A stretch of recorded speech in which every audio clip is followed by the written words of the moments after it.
ప్రాణం పోసుకున్న ఒక చిన్నారి పాప తనను సృష్టించిన భగవంతుని ఇలా అడిగింది. అందరూ అనుకుంటున్నారు, రేపు నువ్వు నన్ను భూమి మీదకి పంపిస్తున్నావంట కదా, ఇంత చిన్నదాన్ని, అసహాయరాల్ని, అక్కడికి వెళ్ళి నేను ఎలా జీవించగలను? దానికి భగవంతుడు చిరునవ్వుతో, నీ కోసం ఒక దేవత అక్కడ ఎదురు చూస్తూ ఉంది.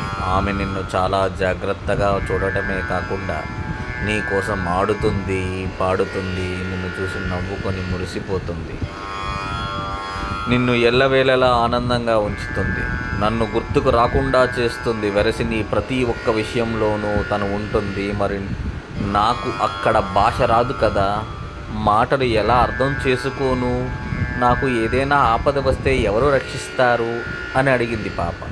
నువ్వు మాట్లాడకపోయినా నీకేం కావాలో ఆ దేవతకు అన్నీ తెలుసు. అడగకుండానే నీ అవసరాలు తీరుస్తుంది. ఆ దేవత తన ప్రాణాన్ని పణంగా పెట్టైనా సరే నిన్ను కాపాడుతుంది అన్నాడు భగవంతుడు. మరి నేను ఎప్పుడైనా నీతో మాట్లాడాలంటే ఏం చేయను? నీ దేవత రెండు చేతులు ఒకే చోటని చేర్చి కమ్మనైన పదాలతో ఆప్యాయంగా ఎలా ప్రార్థించాలో చెబుతుంది. నీలో ఉండే నన్ను ఎలా చూడాలో కూడా చెబుతుంది అన్నారు. ఆ క్షణంలో స్వర్గమంతా ప్రశాంతంగా ఉంది.